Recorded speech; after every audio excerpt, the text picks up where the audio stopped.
Ya, apa sudah terlihat screen saya? Sudah, Mbak. Oke, sudah ya.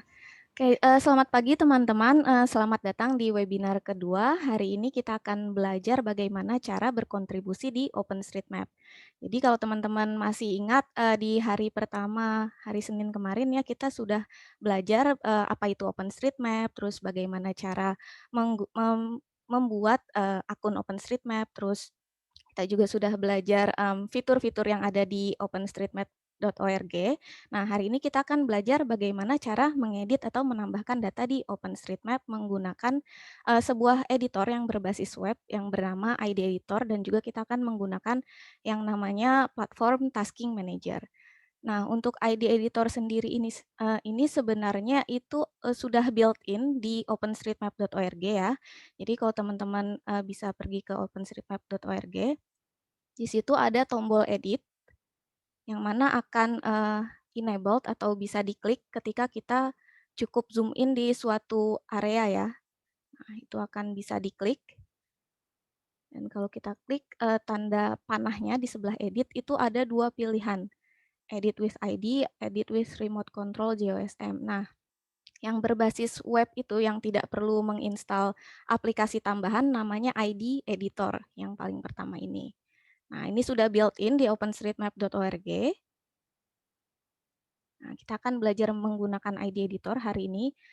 Namun, karena kita saat ini memetakannya secara bersama-sama ya, banyak orang yang memetakan, itu akan sangat rentan untuk terjadi, istilahnya kalau di OpenStreetMap itu namanya konflik ya. Konflik saat memetakan. Jadi misalnya kita saat ini sedang bersama-sama belajar memetakan. Nah, bisa jadi lebih dari satu dari kita, ada 2 orang atau misal 3 orang memilih wilayah yang sama persis. Nah, itu akan rentan sekali terjadi konflik. Jadi misalnya saya sama Mbak Sela nih, saat ini lagi memetakan, ternyata kita sama-sama pilih wilayah pemetaan yang sama persis di sini, misalnya di Karawang, di RT 1 misalnya, itu kan benar-benar sama persis ya. Nah, misalnya saya sama Mbak Sela memetakan bangunan ini. Nah, ketika kita sama-sama memetakan bangunan itu kan berarti akan ada satu bangunan yang dipetakan oleh 2 orang ya. Nah, itu akan terjadi konflik saat kita melakukan upload. Karena begini teman-teman, jadi misalnya saya dan Mbak Sela memetakan bangunan ini, terus ketika saya upload itu saya aman. Nah, ketika Mbak Sela mencoba upload, nah nanti itu yang tidak aman, yang akan terjadi konflik. Karena ketika Mbak Sela coba upload di server OpenStreetMap, bangunan ini sudah terpetakan. Jadi, sebelumnya belum terpetakan sama sekali, terus karena saya petakan, terus saya langsung simpan, berarti di servernya kan sudah terpetakan ya. Nah, ketika Mbak Sela mau menyimpan hasil pemetaannya, si bangunan yang ini, si server bingung nih, karena di server sudah dipetakan bangunannya. Jadi Mbak Sela, versi Mbak Sela nih, bingung, ini kan sudah dipetakan, kata OSM, ini sudah dipetakan, ngapain Mbak Sela, metain lagi. Nah, itu yang namanya konflik. Nah, untuk mencegah konflik tersebut, kita memiliki sebuah tools yang namanya, Tasking Manager. Nah, Tasking Manager ini, bisa digunakan secara bersama-sama untuk memetakan sebuah wilayah yang sama, tanpa memetakan wilayah yang sama persis, karena nanti, wilayahnya akan dibagi, menjadi grid-grid kecil dan kita tidak akan, memetakan grid yang sama persis, gitu. Oke, sekarang kita akan belajar, menggunakan Tasking Manager. Jadi silahkan teman-teman pergi ke task-indonesia.hotosem.org.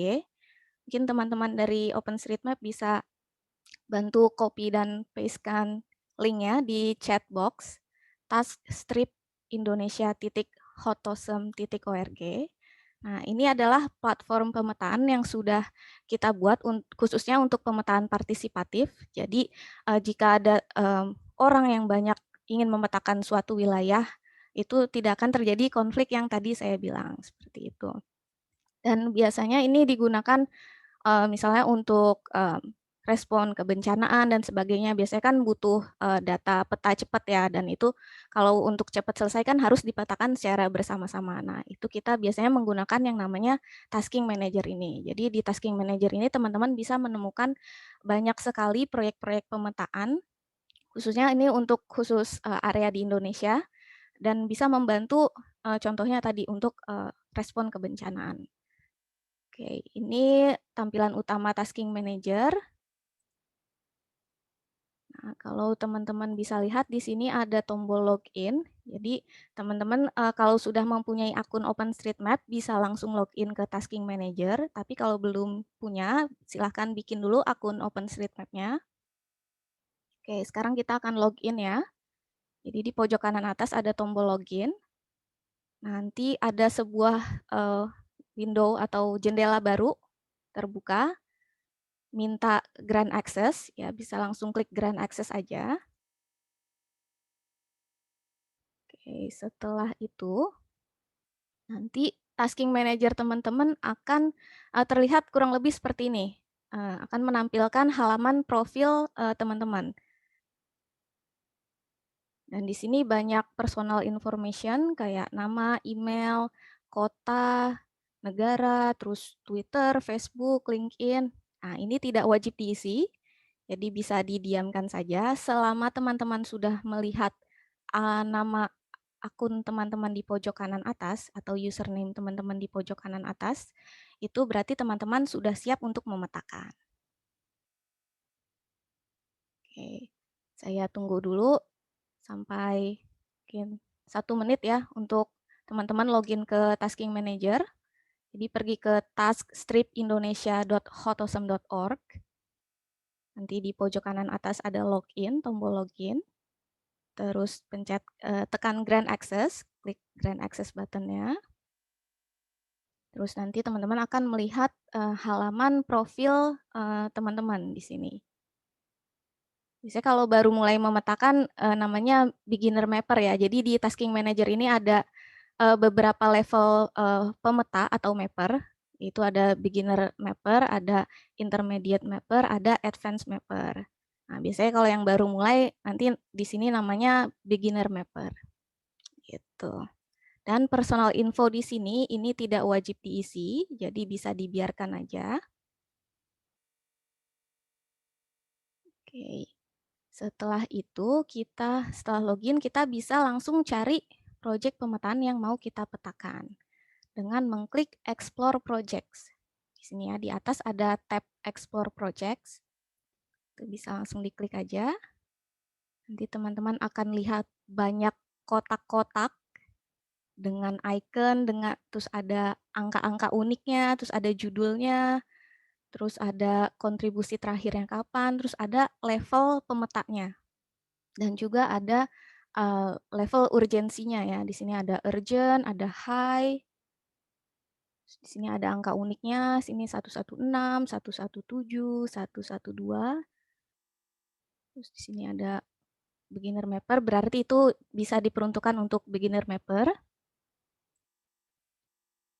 Nah, hari ini kita akan memetakan Kabupaten Hulu Sungai Tengah sebagai salah satu upaya pemetaan respon bencana banjir di Kalimantan Selatan beberapa waktu lalu.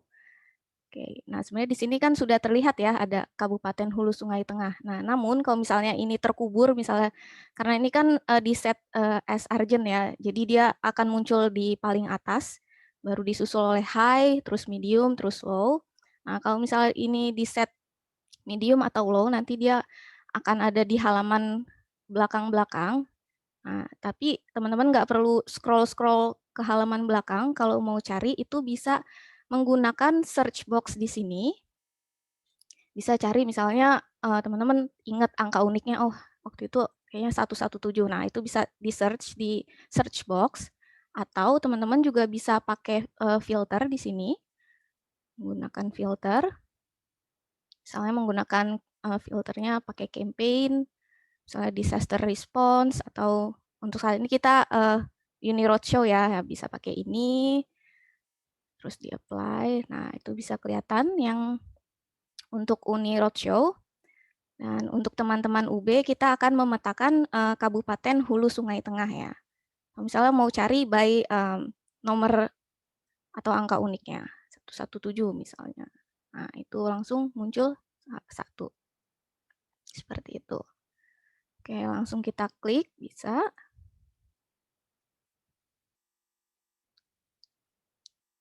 Nah, kalau sudah diklik, nanti teman-teman akan melihat judul project-nya atau judul task-nya. Lalu juga ada deskripsinya, deskripsi singkat di sini. Terus ada types of mapping. Nah, ini harus diperhatikan ya, untuk tiap-tiap project itu kadang bervariasi ya, ada types of mapping-nya hanya jalan, hanya bangunan. Nah, untuk project 117 ini, atau Kabupaten Hulu Sungai Tengah, itu objek yang perlu dipetakan adalah jalan dan bangunan. Jadi kalau misal teman-teman lihat ada sungai, ada land use, nah itu tidak perlu dipetakan, dibiarkan saja. Karena untuk respon bencana ini, objek yang diperlukan untuk dipetakan hanya jalan dan bangunan saja. Dan kebetulan di Indonesia ini untuk jalannya itu sebagian besar sudah dipetakan. Jadi kalau misal teman-teman ketika memilih sebuah grid nanti terus tidak ada jalan yang bisa dipetakan, itu tidak apa-apa karena memang sudah hampir 90% jalan di Indonesia itu sudah dipetakan. Tuh, terus bisa scroll down lagi. Nah, ini deskripsi lebih lengkapnya ya, ini untuk respon bencana ya, untuk yang terdampak banjir di Kalimantan Selatan. Terus di sini juga ada nama creator atau pembuat project-nya, di sini Mbak Sela. Ini sebenarnya bisa diklik juga. Bisa lihat profil Mbak Sela kalau diklik. Nah, terus di sini juga ada siapa yang bisa memetakan. Di sini semua pengguna itu bisa memetakan, baik dari beginner, intermediate, atau advance. Nah, tapi yang bisa memvalidasi hanya level intermediate atau advance saja. Nah, di sini mungkin teman-teman belum kenal banget ya sama wilayah Hulu Sungai Tengah. Oleh karena itu, kita akan ada kuis trivia mengenai Hulu Sungai Tengah, supaya teman-teman bisa lebih kenal sedikit lebih jauh tentang Hulu Sungai Tengah. Oke.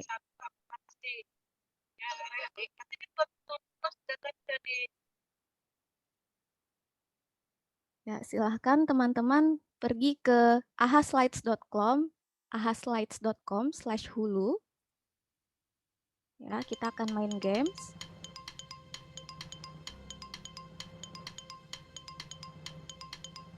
Kita main games ya. Nanti pemenang skor tertinggi, satu pemenang, satu orang dengan skor tertinggi akan dapat saldo dompet digital.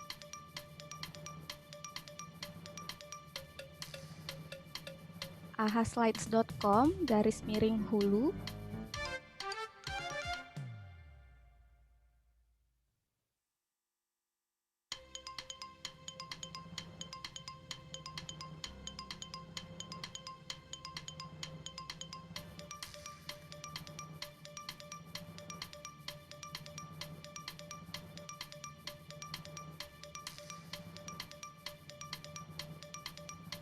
Pastikan koneksi internetnya stabil ya.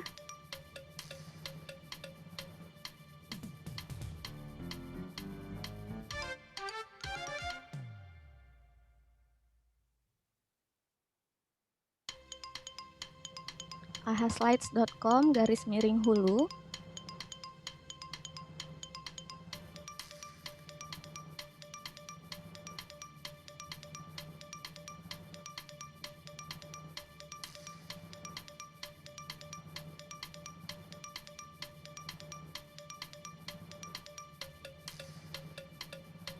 Kita akan mengenal lebih jauh mengenai Kabupaten Hulu Sungai Tengah sebelum kita memetakannya. Jadi di sini ada 5 pertanyaan ya. Dan satu orang dengan skor tertinggi akan mendapatkan saldo dompet digital.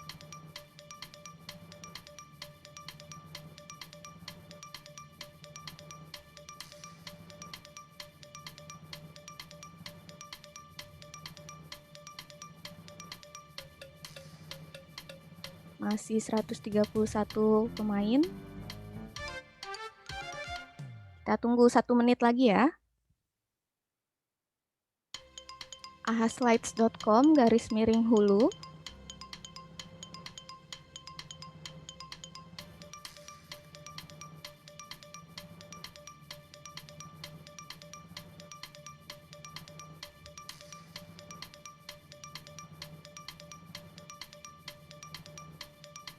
30 detik lagi ya, kita tunggu 30 detik lagi.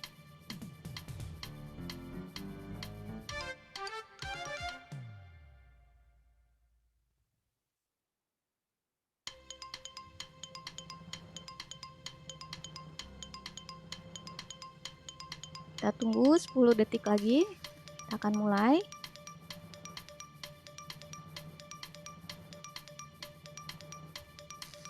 ahaslides.com garis miring hulu. Oke, kita akan mulai ya. Pertanyaan pertama. Berikut ini adalah lambang Kabupaten Hulu Sungai Tengah.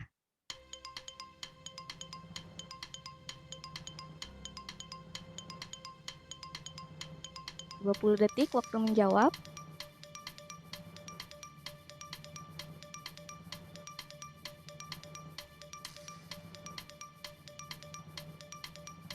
Tiga, dua, satu, waktu habis.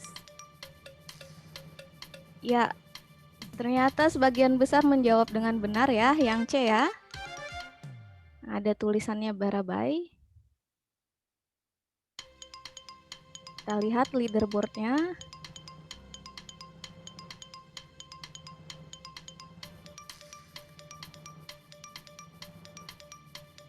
Ya, pemimpin leaderboard sementara adalah Acyuta Putri dengan 95 poin. Oke, kita lanjut ke pertanyaan kedua. Makanan khas Kabupaten Hulu Sungai Tengah adalah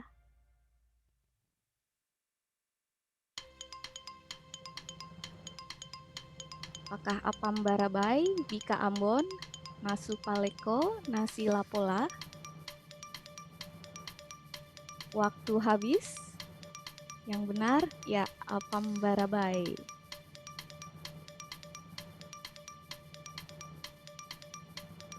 Kita lihat leaderboard. Acyuta Putri masih memimpin sekarang dengan skor 184 poin. Kita lanjut ke pertanyaan berikutnya. Pertanyaan ketiga. Kabupaten Hulu Sungai Tengah terletak 165 km dari kota Banjarmasin.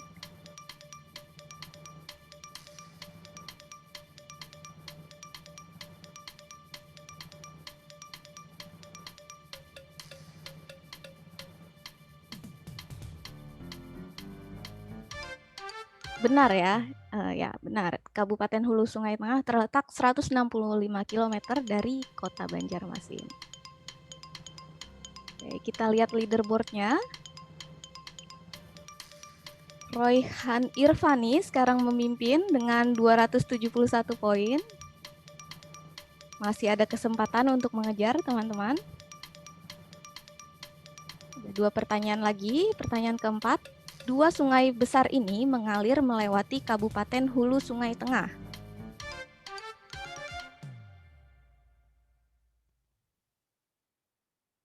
Sungai Batang Alai dan Sungai Babarai, Sungai Baraba, Sungai Barabai, Sungai Baramba.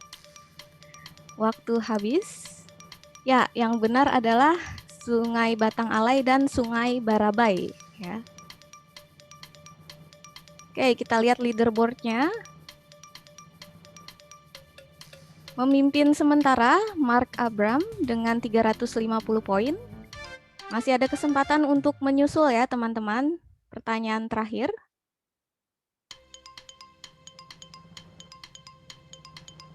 Kecamatan di Kabupaten Hulu Sungai Tengah berjumlah 10 kecamatan. Benar atau salah?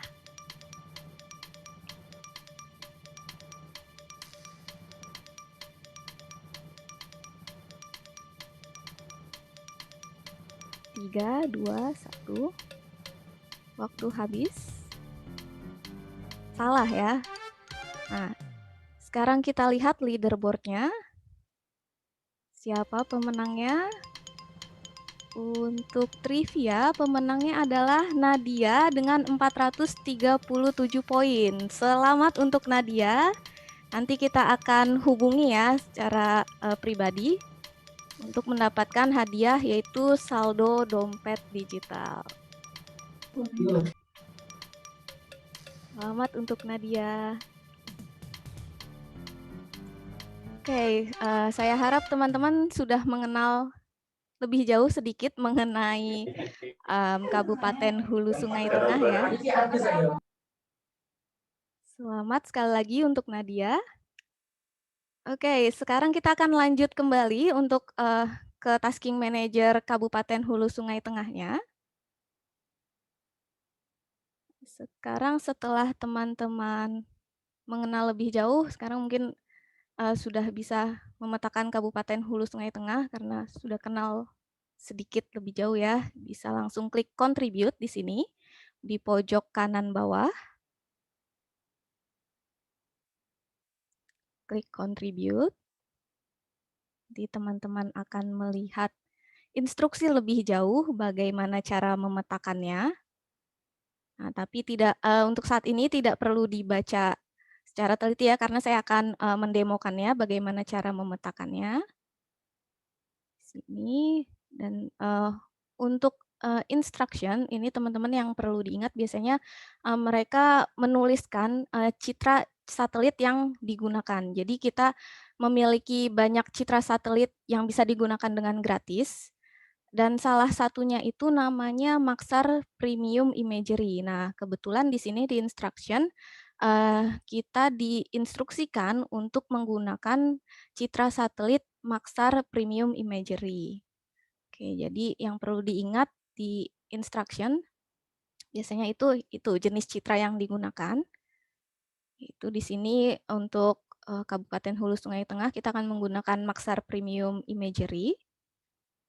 Terus di sini juga kalau teman-teman bisa lihat mereka memberi tahu bagaimana cara memetakan jalan, terus ada juga videonya, bangunan juga ada bagaimana cara memetakan bangunan, terus memberikan informasi pada objek atau memberikan tag ya yang kemarin sudah kita bahas di webinar pertama. Untuk jalan di sini yang perlu dipetakan hanya jalan primer, sekunder, tertier, jalan permukiman, serta jalan penghubung antar klaster permukiman. Nah, di sini ada nama tag-nya, ya, primary road, secondary road, tertiary road, residential road, dan juga ada minor or unclassified road. Untuk bangunan, karena kita hanya melihat dari citra satelit ya, jadi kita tidak tahu spesifik atau fungsi spesifik dari bangunan itu, jadi kita hanya memberikan tag umum yang berupa bangunan saja, bangunan umum saja. Terus di sini juga ada types of mapping lagi di sini, jadi mereka hanya ingin mengingatkan kita objek apa yang perlu dipetakan untuk di proyek ini, yaitu di sini hanya jalan dan bangunan saja. Terus kalau teman-teman lihat juga di sini ada imagery any available source. Nah, itu berarti kalau di sini tulisannya any available source berarti citra yang diinstruksikan itu belum di-set sebagai custom atau sebagai default. Jadi kita harus benar-benar memastikan kalau yang kita gunakan adalah benar Maxar Premium Imagery. Tapi kalau misalnya di sini tulisannya custom TMS layer, itu berarti biasanya citra satelit yang diinstruksikan di sini itu sudah dijadikan custom atau default. Jadi kita tidak perlu mengganti citra satelitnya. Seperti itu. Nah, di sebelah kanan nih ada peta ya. Ada peta dan ada banyak kotak-kotak yang mencar-mencar seperti ini ya. Nah, ini bisa digeser-geser juga.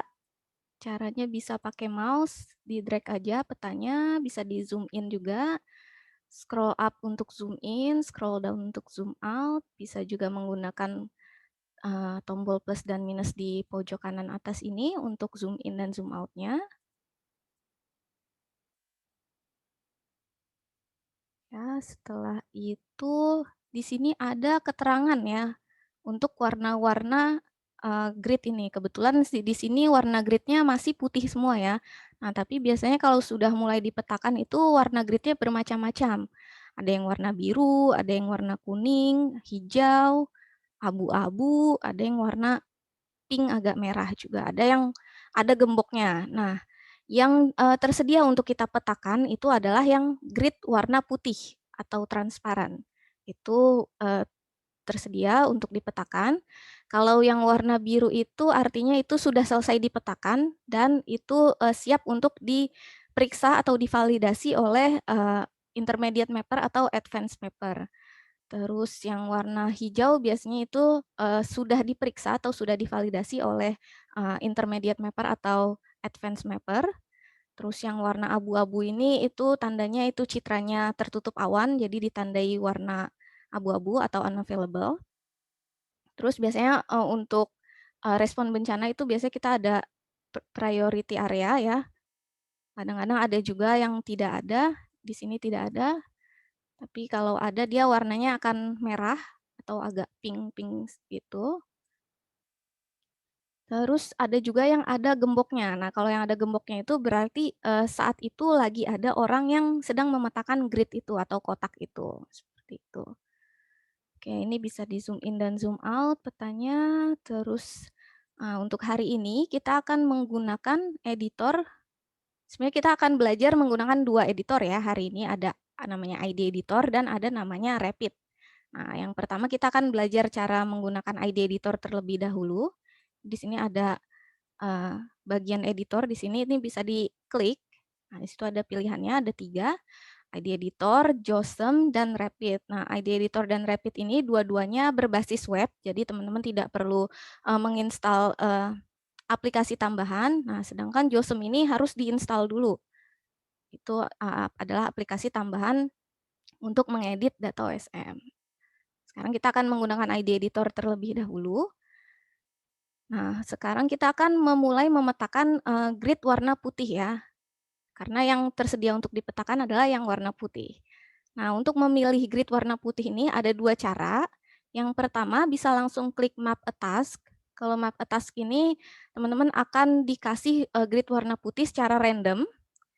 Atau cara yang kedua teman-teman bisa klik salah satu grid warna putih. Lalu diklik Map Selected Task di pojok kiri bawah. Nanti tampilannya akan seperti ini. Nah, kalau ini pertama kalinya teman-teman menggunakan ID Editor, nanti akan muncul opsi ya, 2 opsi. Di kiri ada Start a Walkthrough, di kanan ada Edit Now. Nah, karena saya akan melakukan demonya, teman-teman bisa langsung klik Edit Now aja. Oke, langsung klik yang di sebelah kanan, Edit Now. Oke. Nanti kurang lebih tampilannya akan seperti ini. Di tengah ada petanya. Di sebelah kiri ada tab completion. Nanti ada grid warna pink. Nah, ini kadang-kadang grid warna pink-nya tidak muncul. Itu nggak apa-apa, itu berarti ngelotnya nggak sempurna. Teman-teman tinggal refresh aja halamannya. Refresh halamannya atau reload. Nanti akan muncul grid warna pink-nya. Jadi grid warna pink ini di ID Editor itu untuk memberikan batas wilayah pemetaan kita. Yang tadi yang grid kita pilih, nah itu batasnya si garis pink ini. Jadi kalau misalnya teman-teman ada bangunan di luar garis pink ini, nggak usah dipetain. Jadi cukup petain yang di dalam grid pink aja. Karena siapa tahu di sebelah grid kita ada orang lain kan yang metain, jadi nanti ke double lagi. Nah, itu jadi tetap stay di dalam pink grid teman-teman.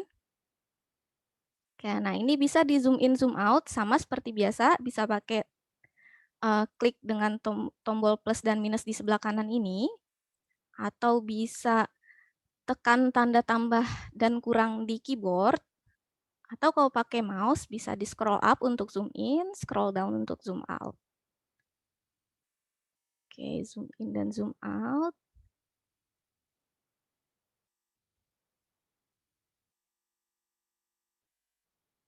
Nah, untuk mengedit itu teman-teman harus zoom in sekali ya. Nih, kalau teman-teman terlalu zoom out, nanti dia akan ada tulisannya zoom in to edit.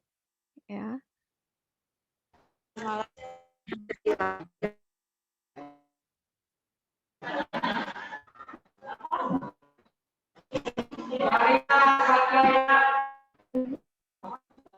Maaf sebentar saya mau ngecas dulu ya sebentar.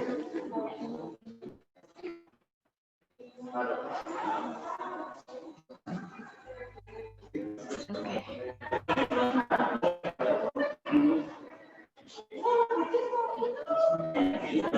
Ada yang ingin ditanyakan sebelum kita mulai memetakan? Permisi Mbak, izin bertanya. Iya, silakan. Jadi di dalam kotak pink saya itu isinya hutan semua, nggak ada bangunannya. Gimana ya cara mengubah bagian mapping? Oke, pertanyaan yang bagus. Terima kasih atas pertanyaannya.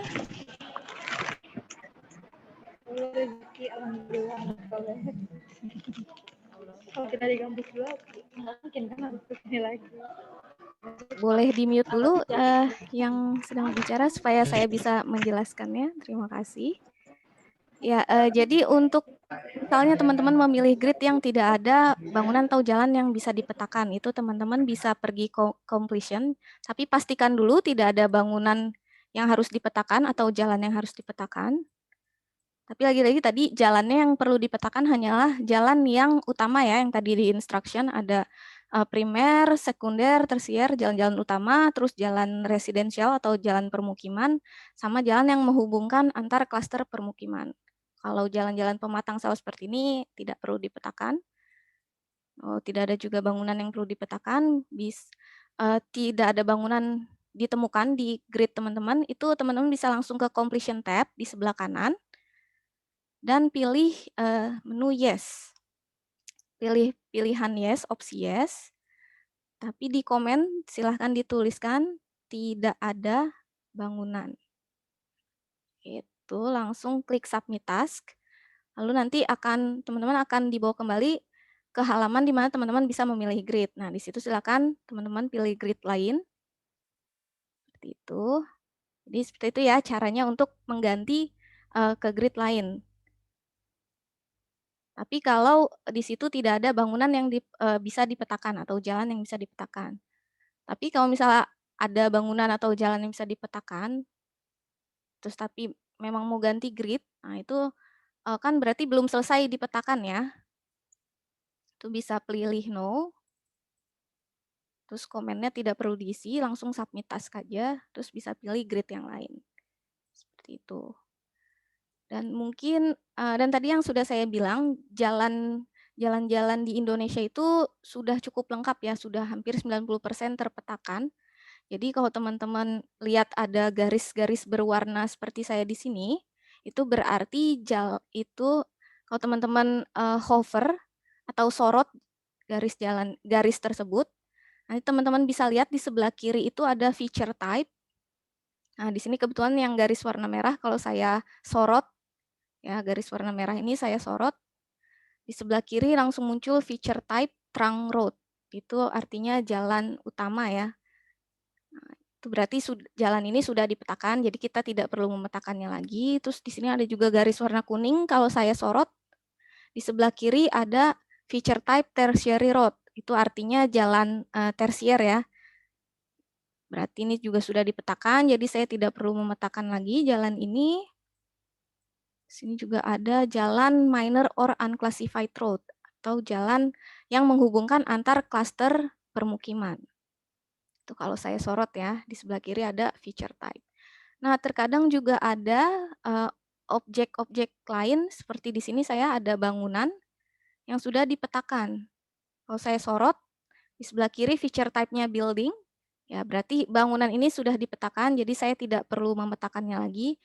Dan tidak jarang juga bangunan yang sudah dipetakan itu biasanya agak geser dengan citra satelit yang kita gunakan saat ini. Karena biasanya itu pakai citra satelit yang berbeda.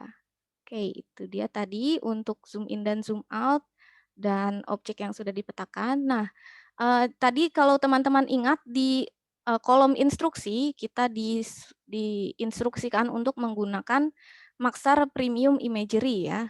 Nah, gimana cara memastikannya? Nah, biasanya kalau Maxar Premium Imagery itu ada tulisannya nih, ada merek dagangnya di pojok kiri bawah itu ada Maxar. Tapi untuk memastikannya lebih jauh, karena kita memiliki dua jenis Maxar ya, ada Maxar Standard Imagery, dan juga ada Maxar Premium Imagery. Nah, itu bisa pergi ke Background Settings.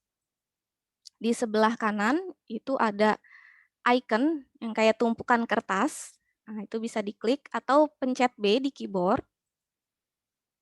Ya, saya sekarang menggunakan Maxar Premium Imagery.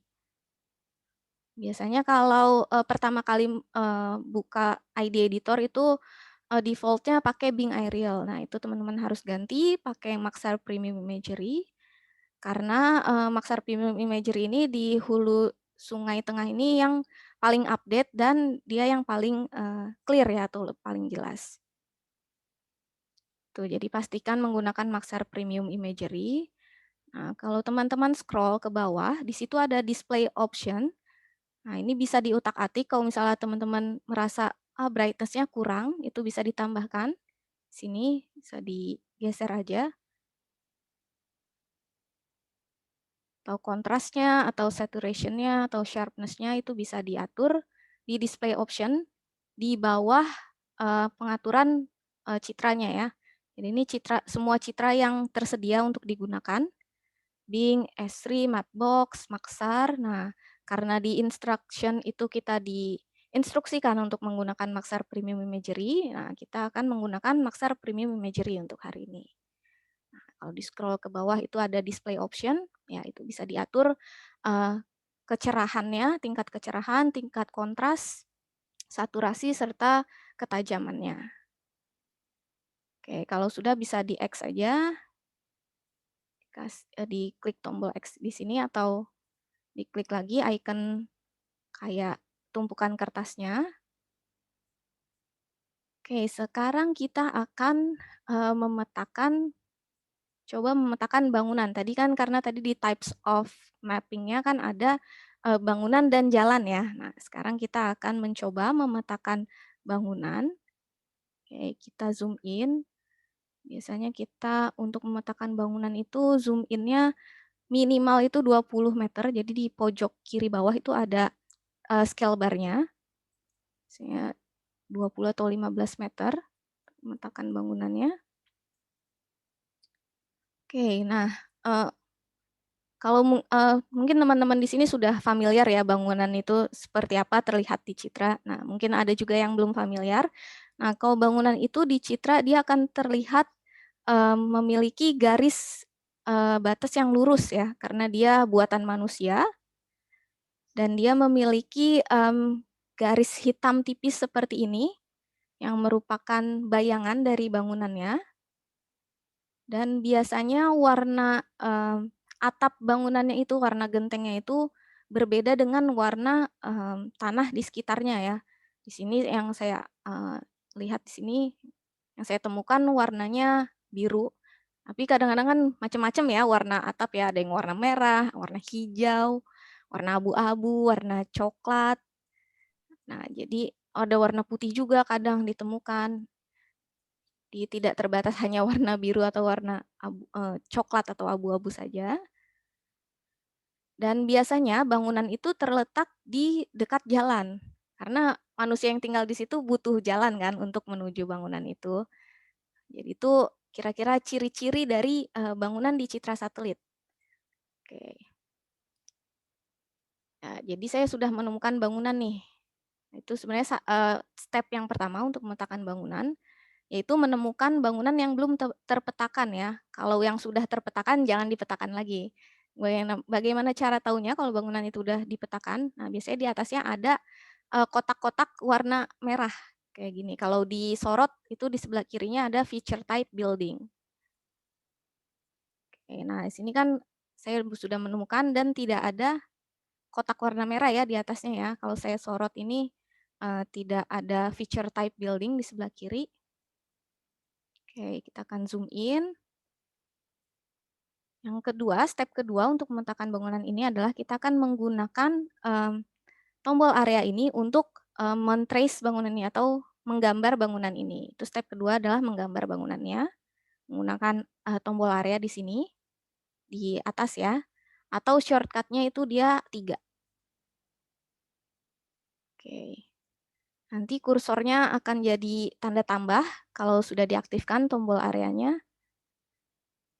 Nah, untuk memulai memetakannya, itu bisa mulai di titik atau di ujung bangunan mana saja, bisa dimulai di ujung sini, di ujung sini, di ujung sini, atau di ujung sini, terserah teman-teman.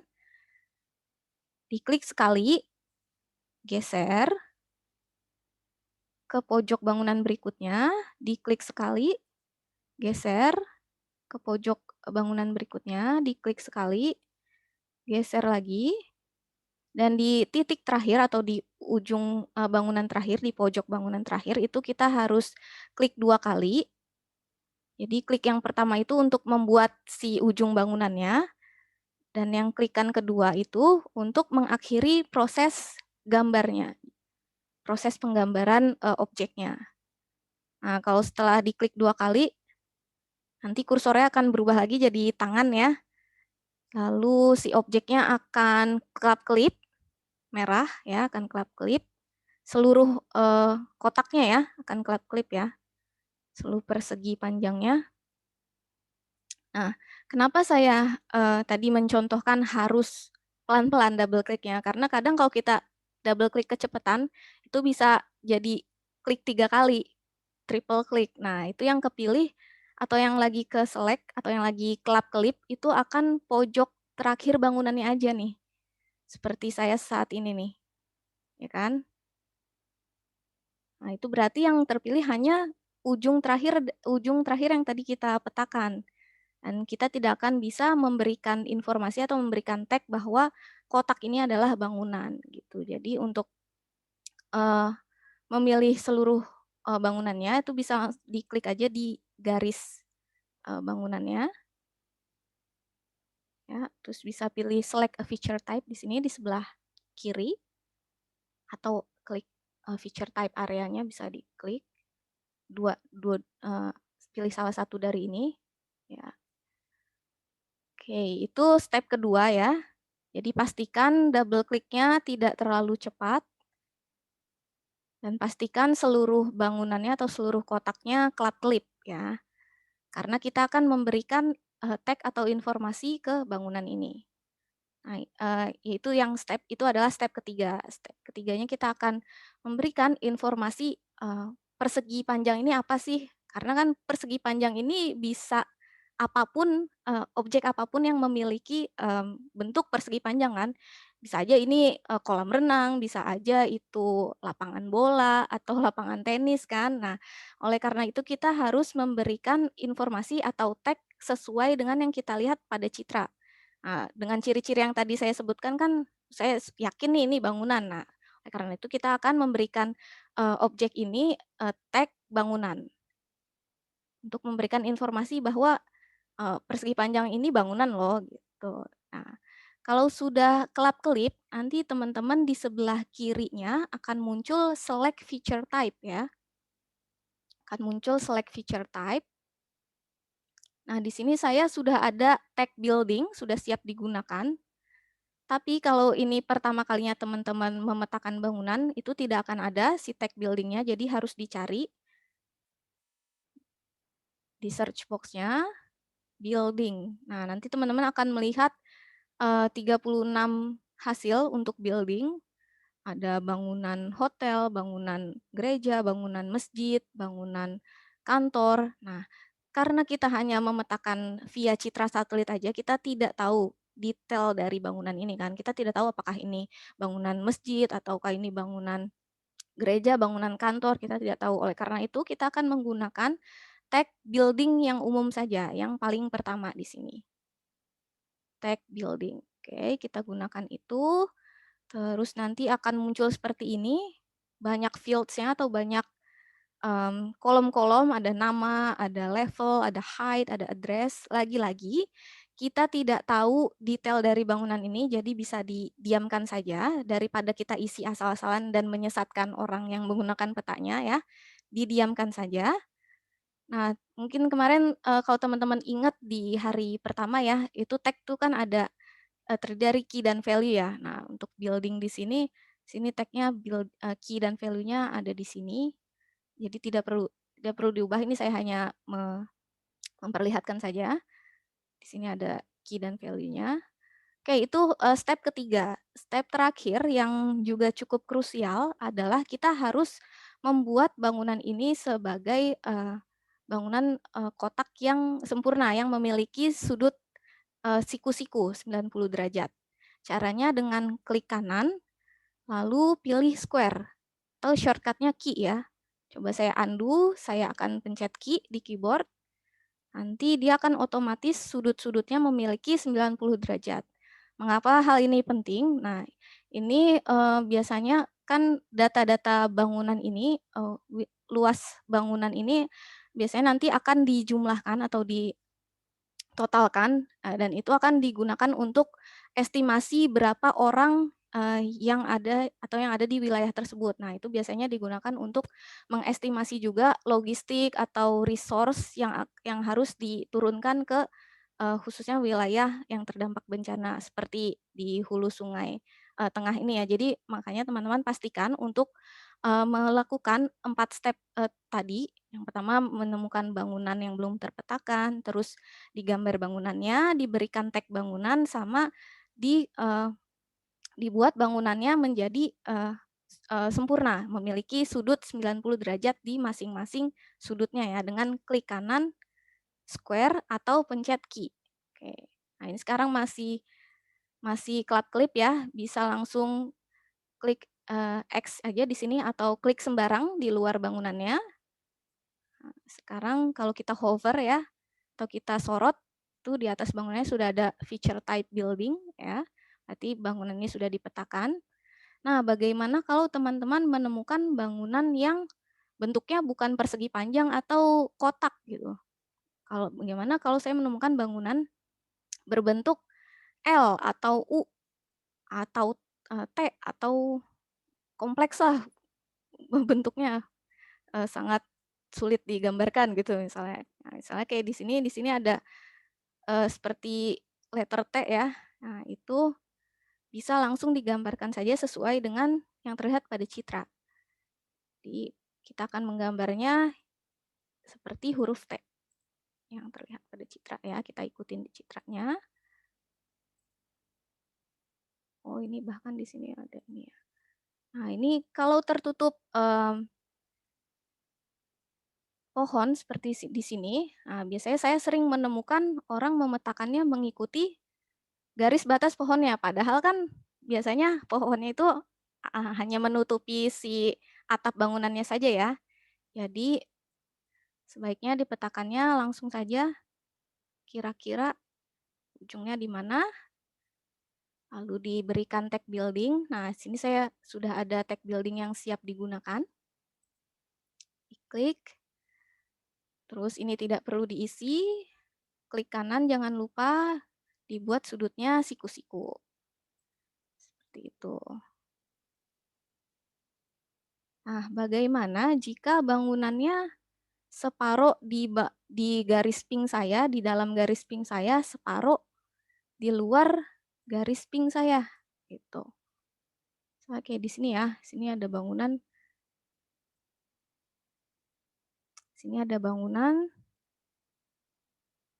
separuh di dalam garis pink saya, separuh di luar garis pink saya. Nah, di sini teman-teman bisa melihat di mana sebagian besar bangunan itu berada. Kalau misalnya sebagian besar di dalam garis pink teman-teman bisa langsung petain aja. Tapi kalau di luar garis pink teman-teman, itu bisa teman-teman diemin aja supaya orang yang memetakan di sebelah grid teman-teman, di sebelah kotak teman-teman bisa memetakan bangunan itu. Karena di sini kayaknya lebih besar di luar ya, jadi saya tidak akan petakan. Tapi yang ini nih sebagian besar di dalam, jadi akan saya petakan. Klik tombol area. Double klik untuk mengakhiri, berikan tag bangunan, building, klik kanan, square. Kadang memang harus seperti ini dulu, klik kanan square, baru ini bisa digeser-geser ya, klik kanan move, nah supaya sesuai, seperti itu. Oke, itu untuk memetakan bangunan. Nah, bagaimana kalau bangunannya nih saling berdekatan nih, seperti ini. Dan saya tidak yakin apakah itu satu bangunan atau dua bangunan.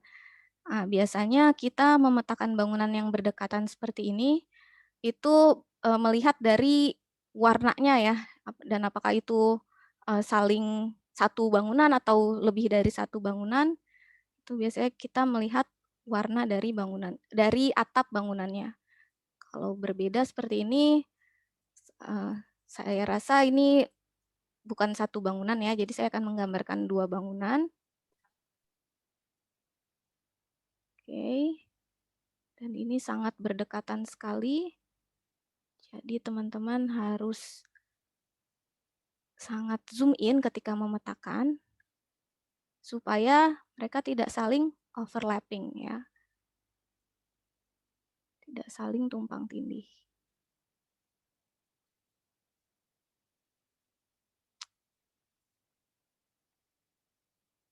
Oke, seperti itu.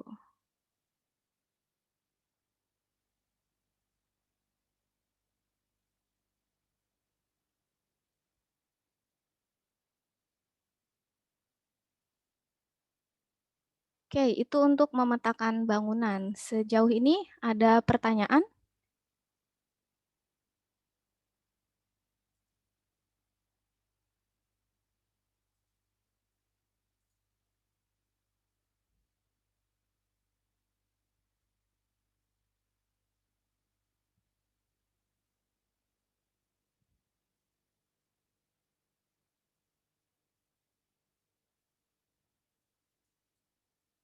Atau ada kesulitan?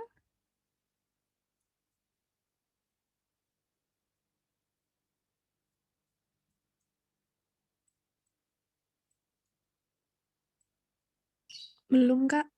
Belum ada ya? Oke. Jadi tadi itu untuk memetakan bangunan ya. Sekarang saya akan mencontohkan bagaimana memetakan jalan. Atau ada yang ingin bertanya?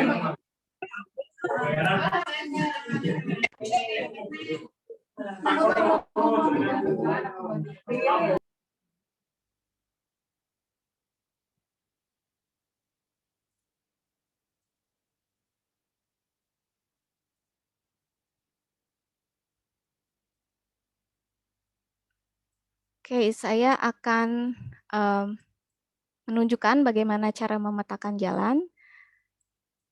Ya, tapi sebelumnya, jadi tiap kotak yang teman-teman pilih ini sebenarnya ada batas waktunya ya. Mungkin teman-teman bertanya nih di sebelah kanan ini, Kak ini ada kayak tanda waktu gitu tuh Kak, itu maksudnya apa? Nah, jadi tiap kotak yang kita kunci itu ada batas waktunya, ada 2 jam atau 1 jam 59 menit ya di sini. Nah, di sini ada saya sisanya 1 jam 34 menit lagi nih ya.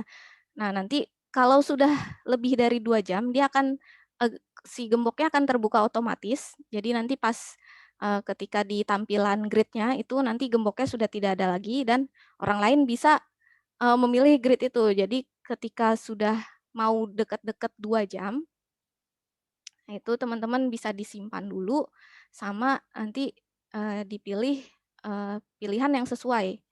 Kalau sudah selesai yes, kalau belum selesai no, terus submit task, terus kalau mau melanjutkan baru pilih grid-nya lagi, seperti itu. Oke, itu untuk waktu pengerjaan. Mbak Tri, ada yang bertanya di chat, Ya.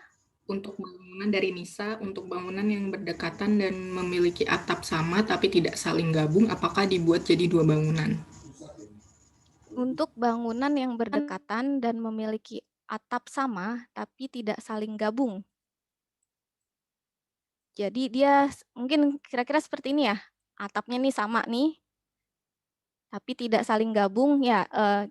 biasanya nanti dia akan ada kayak garis tipis warna hitam kayak gini. Nah, itu biasanya menandakan kalau dia adalah bangunan terpisah, beda bangunan. Jadi kita harus memetakannya bangunan yang berbeda ya, 2 bangunan ya. Jadi ini 1, di sini 1, seperti itu. Semoga menjawab ya, atau mau ditanyakan lagi? Ya, Mbak, cukup. Terima kasih, Mbak. Terima kasih.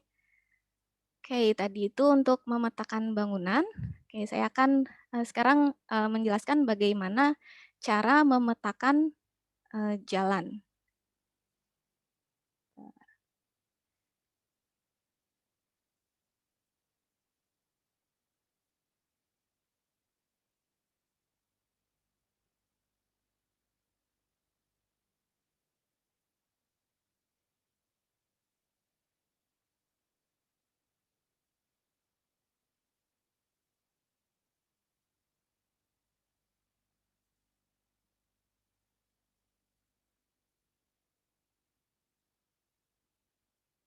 Oke, saya akan menjelaskan bagaimana menggambar jalan.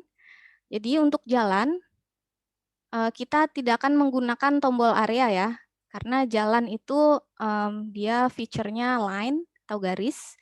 Jadi kita akan menggunakan tombol line di sini. Nah, kalau misal teman-teman lupa, nih pakai metain jalan pakai yang mana ya, line atau area, itu bisa disorot aja tombolnya, nanti akan ada clue di bawah, itu untuk menambahkan apa. Jadi kalau area di sini clue-nya add parks, buildings, lakes, or other areas to the map ya. Itu untuk berarti buildings ya. Nah, kalau jalan di sini pakainya line. Kalau kita sorot nih, ada clue-nya, menambahkan highways, street, pedestrian path, canals, or other lines. Nah, berarti untuk jalan kita akan menggunakan tombol line di sini. Jadi seperti biasa, si kursornya akan berubah menjadi tanda tambah. Di sini saya lihat ada sedikit jalan belum dipetakan. Tapi kalau teman-teman tidak menemukan jalan untuk dipetakan, itu tidak apa-apa ya. Karena memang sebagian besar jalan di Indonesia sudah dipetakan. Nah, di sini kayak ada jalan residensial nih. Saya akan petakan. Di sini klik sekali di ujung jalannya, terus tiap dia belok itu bisa diklik. Supaya sesuai dengan yang ada pada citra.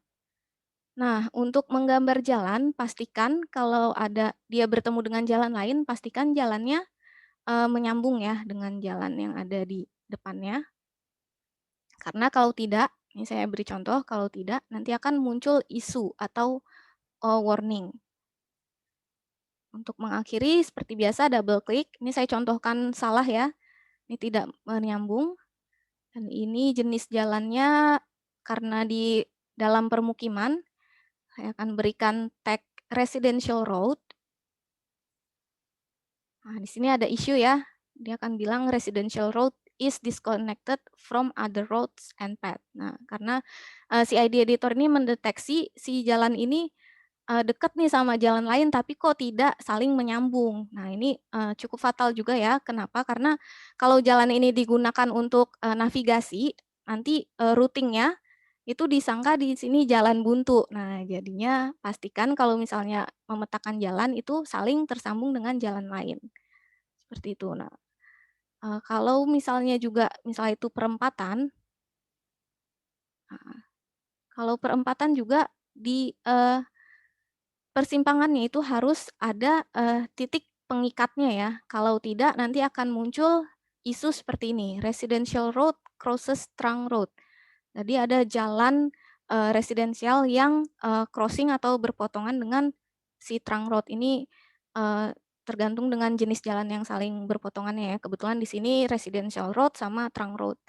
Nah, di sini ada pilihan apakah jalan itu memiliki kayak tunnel atau apa tuh underpass ataukah itu flyover.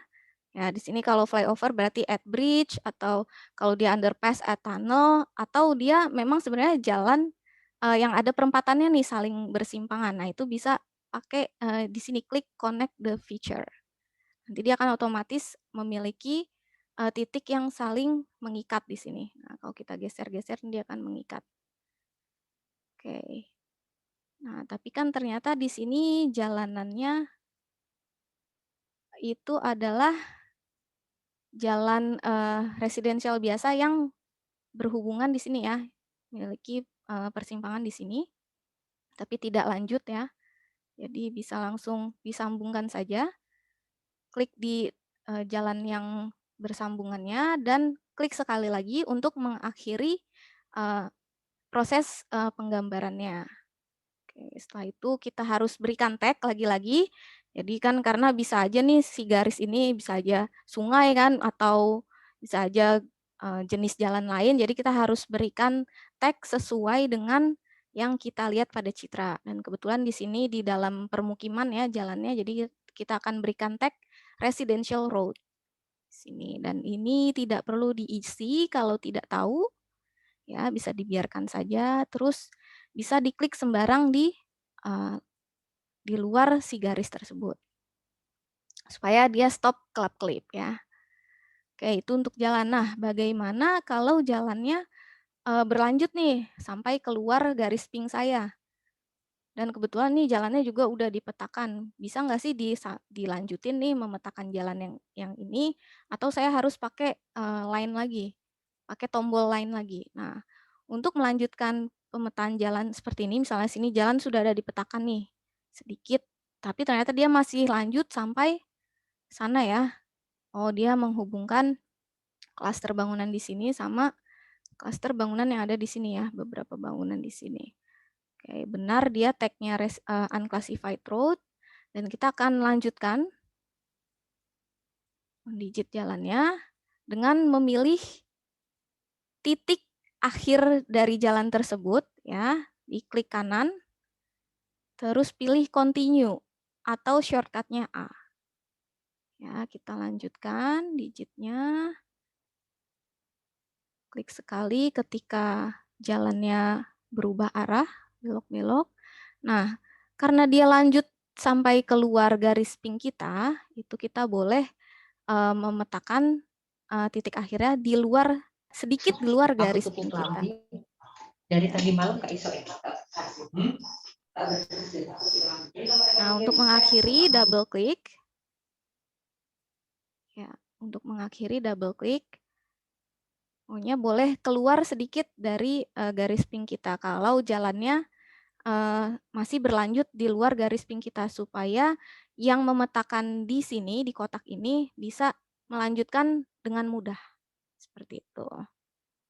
Kalau udah selesai bisa langsung klik di luar aja supaya dia stop kelap-kelip ya. Oke, itu tadi cara memetakan jalan. Ada pertanyaan sampai sini?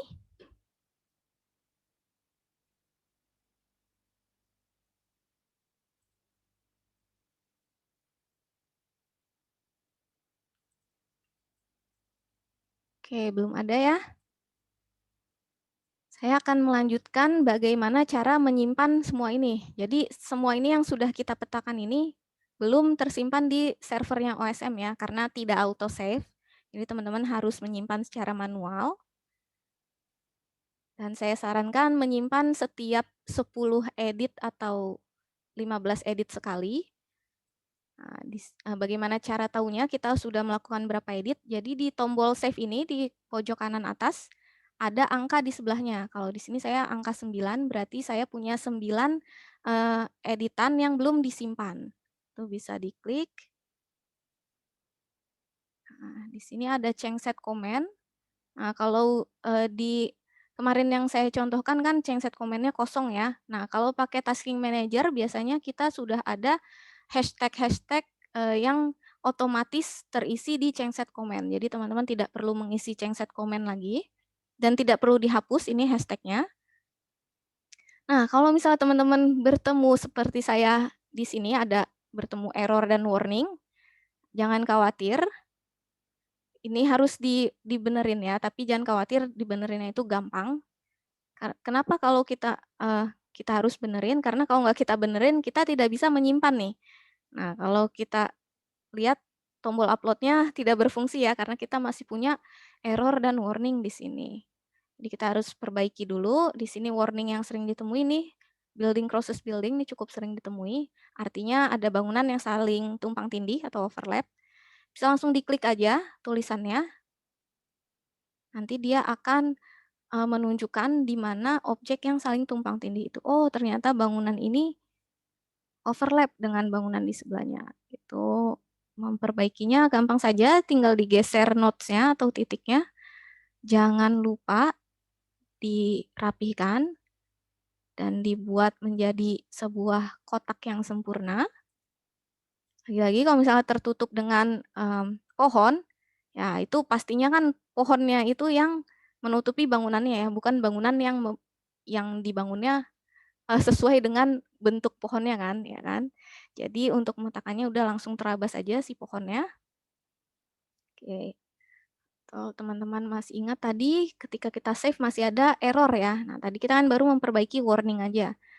Untuk error ini juga cukup sering ditemui karena kadang-kadang kita lupa nih ngasih tag nih, main meta-metain aja tapi lupa ngasih informasi atau tag yang kita petain itu apa gitu. Jadi akan muncul error seperti ini. Area has no descriptive text. Yang ini berarti error yang belum dikasih teks adalah sebuah area atau poligon. Ya kita klik. Oh, kita klik nanti dia akan terpilih objeknya, akan kelap-kelip. Oh, ternyata ini nih saya lupa memberikan tag. Dan ini saya yakin nih bangunan nih. Oke. Bisa langsung klik di sebelah kiri itu ada pilihan ya, feature type area, itu bisa diklik itu atau select a feature type. Terus jangan lupa kasih tag-nya sesuai dengan yang kita lihat pada citra, yaitu bangunan.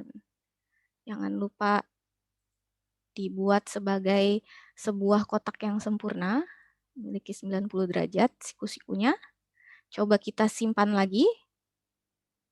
Di sini sudah tidak ada error dan warning lagi, dan tombol upload-nya sekarang jadi biru nih, berarti bisa kita upload ya. Dan di sini kalau teman-teman perhatikan juga ada I would like someone to review my edits. Nah, ini kalau misalnya teman-teman nggak yakin banget nih, aduh saya tadi benar atau salah ya memetakannya. Kalau teman-teman nggak yakin tuh bisa dicentang I would like someone to review my edits. Nanti seorang advanced mapper atau intermediate mapper akan segera memeriksanya.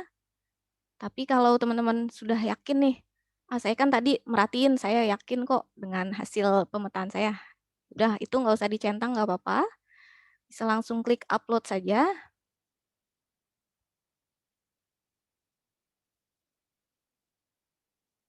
Oke. Sekarang teman-teman punya 0 unsafe changes.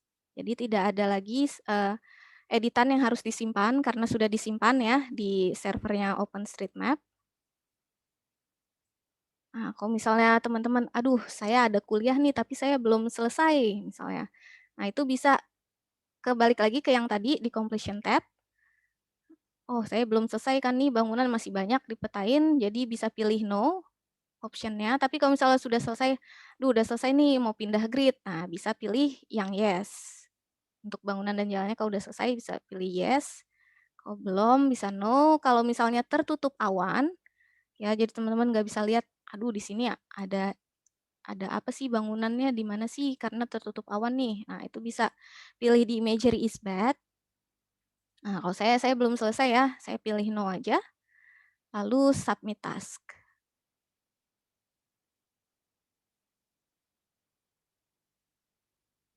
Oke, sampai sini ada pertanyaan sebelum kita melanjutkan menggunakan yang lain, editor yang lain yang bernama Rapid.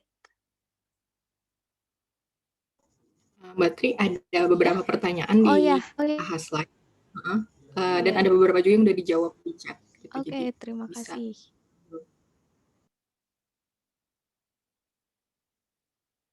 Oke, ada pertanyaan. Apakah kemudian lebih baik lagi jika memetakan sembari memeriksa keberadaan bangunan melalui Google Street View? Ya, itu bisa doable, cuma terlalu merepotkan ya. Biasanya kan kita perlu data nih cepat, apalagi untuk respon kebencanaan. Jadi sebaiknya ya udah kita memetain menggunakan si citra satelit yang ada aja gitu. Karena ini akan memakan waktu lama ya, apalagi kalau mesti bolak-balik ganti tab atau ganti halaman ya, itu akan memakan waktu sekali. Jadi sebaiknya cukup stay di menggunakan citra satelit saja. Oke, Ya, mau bagaimana? menambahkan Mbak Oh Tri? ya, silahkan. Boleh? Ya, untuk pertanyaan yang apa untuk bisa menggunakan Google Street View, mungkin kalau kita mau menggunakan lebih baik kita menggunakan Mapillary kali ya, Mbak Tri ya, untuk Ya, tampilan Street View-nya karena antara Google Street View dan OSM takutnya ini ada perbedaan lisensi dan nantinya akan menjadi masalah kalau misalnya kita menggunakan data dari Google gitu. Jadi kita bisa menggunakan alternatif Street View yang kemarin sudah dijelaskan, itu yang bernama Mapillary. Terima kasih, ya, Mbak Tri. Silakan ya, dilanjut. terima kasih Mas Adis. Ya, itu alternatif lainnya ya, kalau misalnya memang ingin detail sekali ya bisa menggunakan Mapillary karena kebetulan Mapillary juga memiliki lisensi yang sama ya dengan OpenStreetMap, itu open source ya, cukup berbeda dengan Google Street View yang lisensinya mungkin juga berbeda. Oke, bagaimana jika ada bangunan yang tertutup oleh features jalan yang sudah dibuat oleh editor sebelumnya? Pertanyaan yang bagus. Saya akan kembali ke grid saya. Bagaimana jika ada? Ya, misalnya saya berikan contoh ya. Ini kan kebetulan jalannya sesuai banget dengan citra ya. Citra yang kita gunakan yaitu Maxar ya. Gimana kalau misalnya jalannya nih menutupi si bangunan yang mau kita petakan. Nah, itu bisa digeser aja jalanannya, tapi jangan di garisnya, biasanya dia ada notes-nya. Nah, notes-nya itu bisa kita geser. Ya, bisa kita geser supaya tidak lagi menutupi si bangunan yang mau kita petakan. Seperti itu. Ya, semoga menjawab. Setelah memilih salah satu grid warna putih, ya tadi kan sudah saya demokan ya, jadi bisa langsung dicari bangunan yang belum dipetakan dan jalan yang belum dipetakan, terus dipetakan menggunakan area untuk bangunan atau line untuk jalan, seperti itu. Oke, apakah pemetaan hanya dapat melalui link dari Hotosem ini? Untuk area-area yang khusus misalnya ada respon kebencanaan dan sebagainya, ya itu bisa dibuat di tasking manager. Tapi kalau misalnya teman-teman saat lagi nggak ada apa-apa, terus lagi tidak memetakan bersama-sama seperti ini, itu teman-teman bisa menggunakan si ID editor yang di openstreetmap.org. Misalnya mau ke wilayah rumah teman-teman gitu misalnya. Itu bisa menggunakan si ID editor tapi yang ada di openstreetmap.org karena misalnya ternyata wilayah yang mau dipetain tidak ada di tasking manager. Tapi kalau misalnya teman-teman mau ada proyek pemetaan bersama-sama nih, ayo kita petain sebuah desa yuk yang misalnya terdampak bencana di sebelah barat Malang misalnya. Nah, tapi ternyata tidak ada di tasking manager milik kita. Nah, itu teman-teman bisa request ke kita tadi ya bisa kirim email aja tim.id@hotosem.org dan minta dibuatkan taskingnya supaya bisa dipetakan secara bersama-sama. Karena kalau yang tadi saya bilang kan kalau menggunakan di openstreetmap.org ini bisa saja kita saling memetakan wilayah yang sama persis gitu. Jadi nanti double-double memetakannya seperti itu. Dan rentan konflik. Jadi kalau misalnya mau memetakan suatu wilayah dan dibuatkan project-nya di tasking manager itu bisa menghubungi kami. Nanti kita akan buatkan tasking-nya. Semoga menjawab. Nah, jika kita bukan orang yang mengetahui wilayah yang dipetakan, apakah tidak dapat memetakan objek-objek yang ada di wilayah tersebut? Nah, ya itu yang itu tadi yang saya sebutkan, kenapa kita menggunakan hanya tag building saja.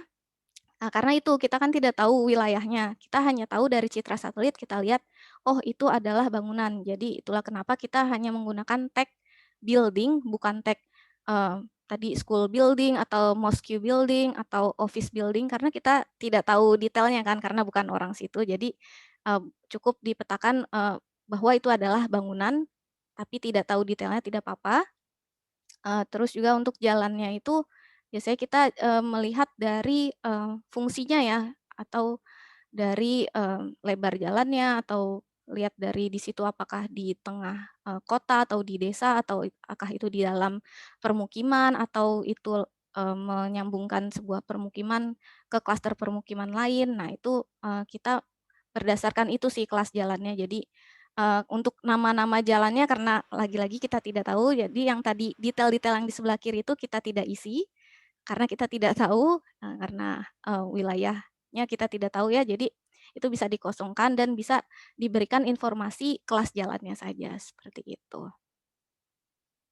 Nah, untuk kelas hierarki jalan yang didigitasi, pertanyaan bagus sekali. Jadi kemarin kita sudah ada namanya halaman wiki ya. Kalau misal teman-teman tidak yakin, aduh ini kelas jalannya apa, itu bisa pergi ke halaman wiki openstreetmap.org/wiki/Indonesian Tagging Guidelines. Nah, di situ cukup lengkap ya. Di situ ada point dan polygon objects. Nah, untuk jalan kan line objects ya. Line objects, roads. Nah, di sini. Di sini ada tipe-tipe jalannya, terang itu jalan apa sih, terus dia di tampilan di ID editornya warnanya apa, terus contohnya seperti apa, foto, primary road, secondary road, tertiary road, unclassified road, residential seperti apa. Dan kita juga sudah melakukan beberapa kali ground truth atau survei di beberapa wilayah di Indonesia. Ya, di sini seperti di South Sulawesi, West Kalimantan, South Kalimantan juga ada di sini contohnya. Jadi kalau misalnya teman-teman bingung memberikan kelas jalannya, bisa pergi ke sini ya. Classified road seperti apa. Nah, di sini kebetulan adanya Kap Hulu Sungai Utara ya, kebetulan. Oke, dan untuk di tasking ini kebetulan yang hanya dipetakan itu jalan-jalan utamanya saja ya.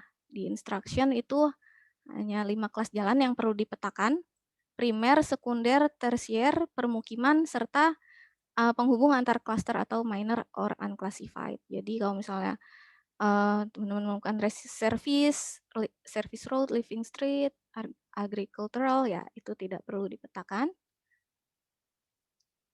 Oke, semoga menjawab.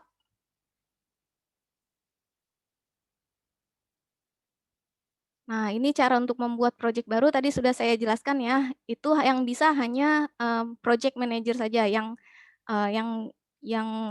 memiliki wewenang untuk membuat project di situ. Jadi kalau misalnya teman-teman perlu untuk membuat sebuah project itu bisa kirim email ke kita supaya bisa kita buatkan tasknya atau projectnya.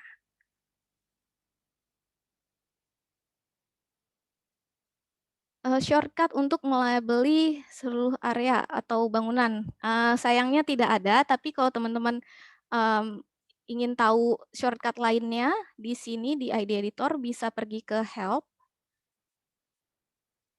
Di sini di Help, di situ ada namanya keyboard shortcut. Ya, di situ ada segala macam shortcutnya untuk mempercepat proses pemetaan ya, browsing, editing, tools. Ya, di situ ada shortcutnya. Tapi untuk melabeli ya saat ini belum ada shortcutnya untuk melabeli bangunan. Gitu. Nah, ketika sudah mengedit, mau melanjutkan editan lagi, bagaimana ya? Kalau udah mengedit, terus misalnya disimpan, itu bisa langsung mengedit lagi, lanjutkan selama waktunya masih ada ya. 1 jam 53 menit. Kalau misalnya udah mau habis, itu teman-teman bisa ke completion dulu, di no dulu karena belum selesai, submit task, terus pilih lagi grid-nya. Gitu. Karena nanti ketika sudah 2 jam, dia akan otomatis terbuka si grid-nya. Si padlock-nya atau gemboknya. Oke, seperti itu. Bisa lanjutkan lagi seperti biasa memetakannya. Oke, masih ada 12 pertanyaan ya. Oke, saya akan lanjutkan 5 menit lagi. Setelah itu saya akan lanjutkan ke rapid. Setelah dari rapid baru saya akan lanjutkan lagi ke tanya jawabnya ya. Oke, kita akan lanjutkan sampai 11.35. Bagaimana cara mengetahui grid yang telah diedit namun belum selesai saat mau melanjutkan editing? Pertanyaan bagus juga ini. Kadang saat kita pilih grid ya, terus udah banyak nih bangunannya. Tinggal cari sisa-sisanya gitu ya. Ini agak sulit sebenarnya, karena di sini nggak kelihatan. Jadi mau tidak mau ya kita baca bismillah aja, terus kita lihat lagi tuh apakah sudah ada yang dipetakan atau belum. Karena di sini tidak terlihat, hanya terlihat jalannya saja, tidak terlihat bangunan yang sudah terpetakan atau belum, seperti itu. Dia untung-untungan saja ya. Atau kalau misalnya tidak suka gridnya bisa pindah lagi, klik no, terus submit task, terus pilih grid yang lain, seperti itu. Semisal tracing kita belum selesai, mau melanjutkan kembali grid yang tadi ya, pilih grid yang tadi itu di mana itu bisa. Coba saya simpan dulu. Oke.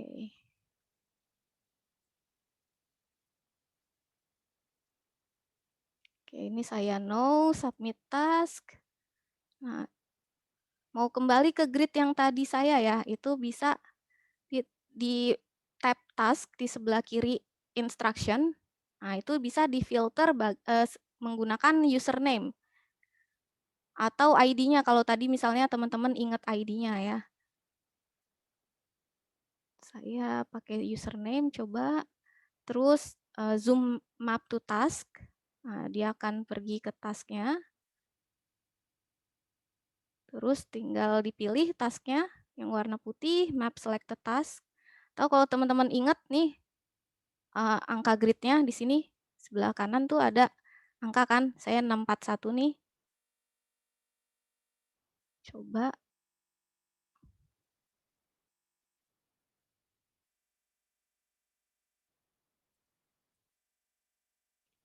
Bisa by ID 641. Nah, task 641 ya yang tadi.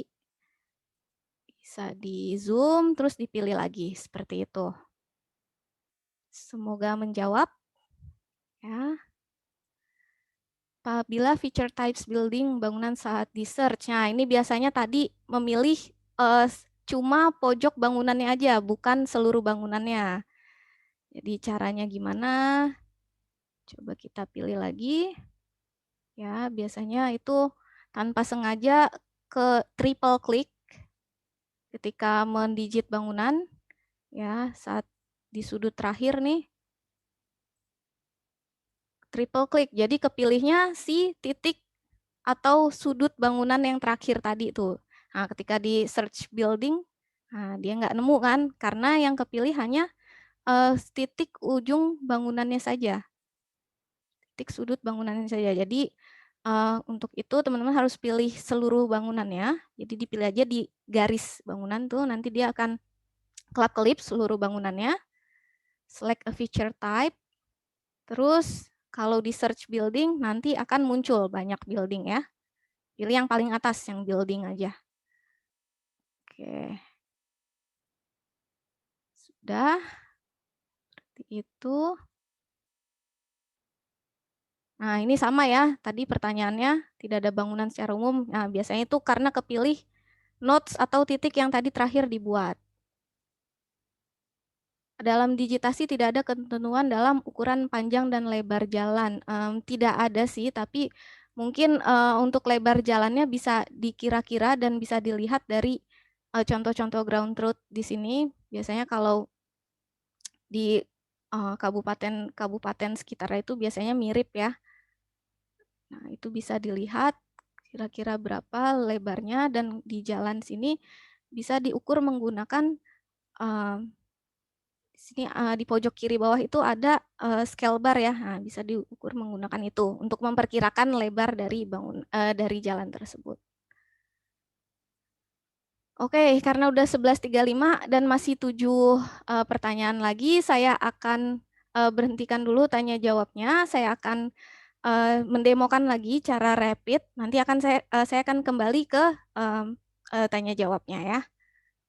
Oke, saya simpan dulu. Upload. Oke. Habis itu no, submit task.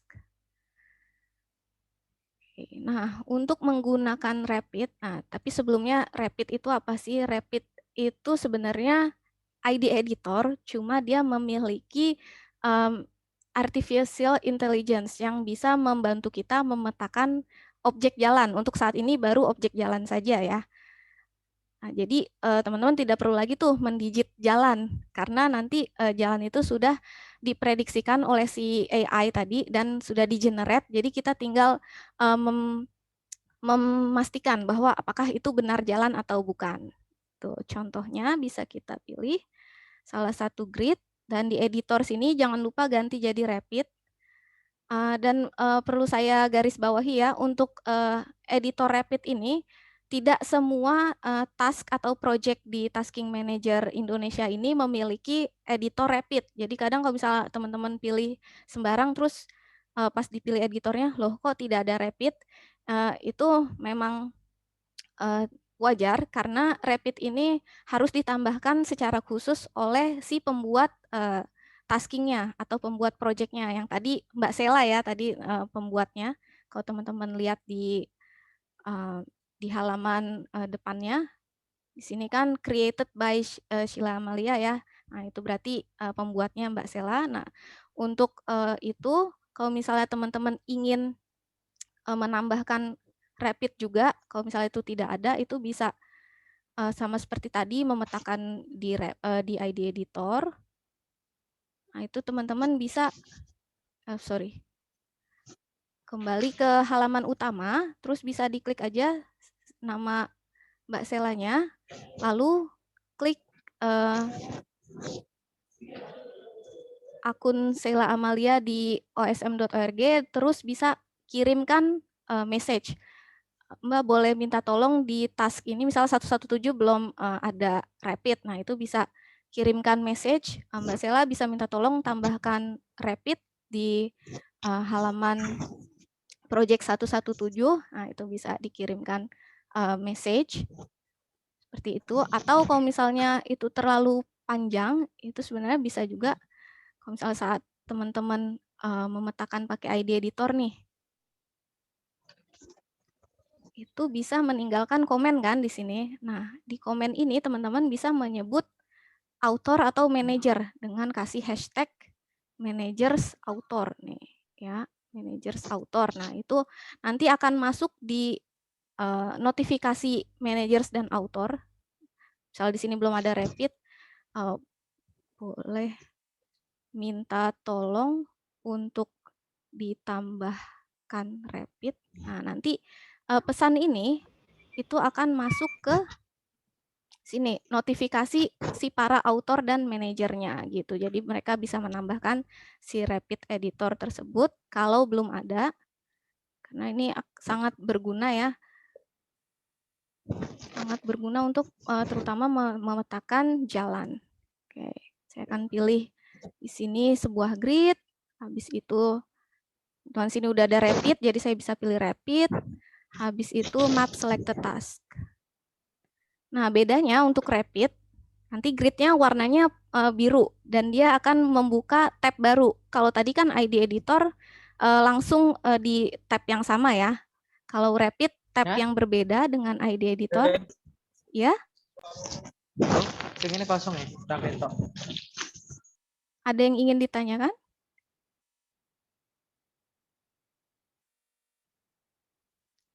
Tidak ya? Oke, nah untuk rapid dia akan muncul di tab baru. Nanti tab tasking manajernya akan terlihat seperti ini, ya. Akan terlihat seperti ini.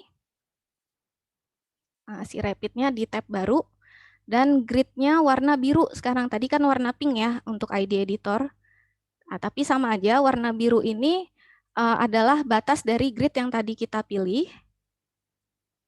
Nah, untuk memetakan objek bangunan pun bisa di sini, karena ini basically ini adalah ID editor, tapi yang ditambahkan AI untuk memetakan jalan. Gitu. Nah, mungkin teman-teman lihat di sini ada garis warna magenta ya. Nah, ini adalah hasil jalan dari AI atau artificial intelligence. Jadi kita tidak perlu memetakan jalannya lagi, tidak perlu mendigit lagi menggunakan tadi tombol line, karena sudah di-generate oleh si Rapid. Nah, itu tinggal kita pastikan bahwa itu adalah jalan. Kita lihat di sini. Oh ya, di sini ternyata jalan ya, jalan. Benar, jalan yang melewati rumah di sini. Ya, ini lanjutan dari jalan ini ternyata. Oke, kita pastikan ternyata itu adalah jalan. Kita klik. Nanti ada dua pilihan di sebelah kiri, use this feature atau ignore this feature. Kalau itu bukan jalan, pas kita cek, itu ternyata sungai. Itu bisa kita pilih ignore this feature, itu akan menghapus si garis ini. Tapi kalau kita yakin, kita lihat cek itu adalah jalan, bisa pakai use this feature. Dan nanti kelas jalannya dia akan otomatis sama dengan jalan yang ada di dekatnya. Nah, kebetulan di sini di dekatnya ada minor or unclassified road di sini. Nanti dia udah otomatis ada tag-nya. Jadi kita tidak perlu lagi bingung mencari tag-nya. Setelah itu udah kita klik aja sembarang supaya dia berhenti kelap-kelip. Sudah, kita sudah memetakan jalan ini. Dan gimana untuk memetakan bangunannya? Ini sebenarnya sama aja sama ID editor. Jadi di atas ada tombol area ya. Tombol area. Tetap memetakan bangunan seperti biasa. Yang membedakan hanya untuk memetakan jalan saja ya, tadi yang warna magenta. Jangan lupa berikan tag building, klik kanan, square. Oke. Sini ada bangunan lagi. Building, klik kanan, square. Satu lagi ada bangunan di sini. Pakai area. Klik sekali, klik sekali, klik sekali, klik sekali. Double klik untuk mengakhiri. Tag building. Jangan lupa dijadikan sudutnya siku-siku. Kita cek lagi apakah ada bangunan. Ternyata masih ada.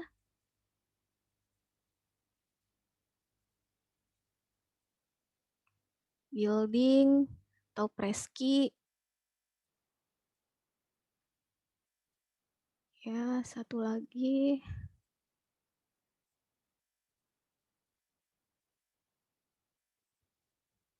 Press key, jangan lupa, atau klik kanan square. Pastikan dalam kotak, ternyata tidak ada bangunan atau jalan yang perlu dipetakan lagi ya.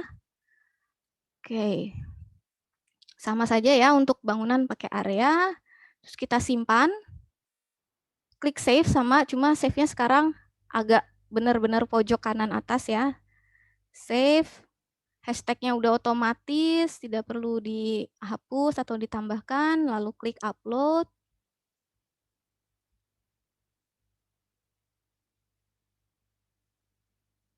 Nah, jadi tadi semuanya sudah tersimpan di OpenStreetMap dan kita tidak perlu tadi ya memetakan lagi jalan, mendigit menggunakan line, karena sudah otomatis di-generate oleh si Rapid, si AI-nya itu. Kita tinggal mengkoreksi apakah itu benar jalan atau bukan. Nah, ini saya rasa saya udah selesai memetakan. Itu bisa kita close, lalu kembali ke tasking manajernya. Saya sudah selesai ya, tadi tidak ada bangunan atau jalanan yang perlu dipetakan lagi, yang bisa dipetakan. Jadi saya anggap task ini sudah selesai, karena saya sudah selesai memetakan bangunan dan jalan di dalam grid biru tadi. Saya pilih yes, saya submit task. Selesai. Oke, seperti itu untuk ID editor. Dan saat ini lagi-lagi Rapid Editor hanya bisa mengenerate jalan saja ya, untuk bangunan belum bisa sayangnya. Jadi kita tidak perlu mendigit jalan lagi, cukup memvalidasi apakah hasil AI itu adalah benar jalan atau bukan.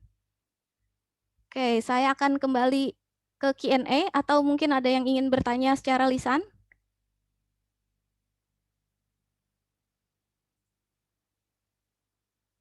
Oke, saya balik ke Q&A ya. Oke, di Q&A, bagaimana cara mengunduh SHP? Bisa, nanti akan kita ajarkan di hari ketiga ya. Oke. Mbak Tri, Ya? itu udah beberapa yang saya tanya. Udah Ya? ada beberapa yang saya jawab. Mungkin yang belum dijawab saja. Oh, oke. Respon. Sudah dijawabnya di chat box ya? Chat, iya di chat. Oke, saya cek dulu chatnya.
Oke, untuk menghapus bisa dengan klik kanan tuh ada delete ya.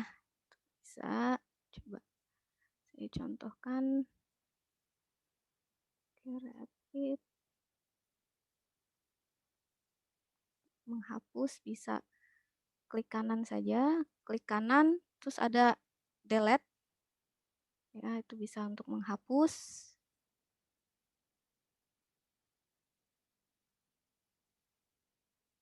Jika submit task tidak bisa, itu harus pilih dulu task statusnya ya, yes atau no, atau di imagery is bad, dan pastikan juga semua unsafe changes itu, semua perubahan sudah disimpan. Nah, di sininya 0 ya, di tombol save-nya 0 itu baru submit task-nya bisa di enabled. Sama jangan lupa task statusnya, yes atau no, baru bisa klik submit task. Ini tadi sudah dijawab. Ini juga sudah ya.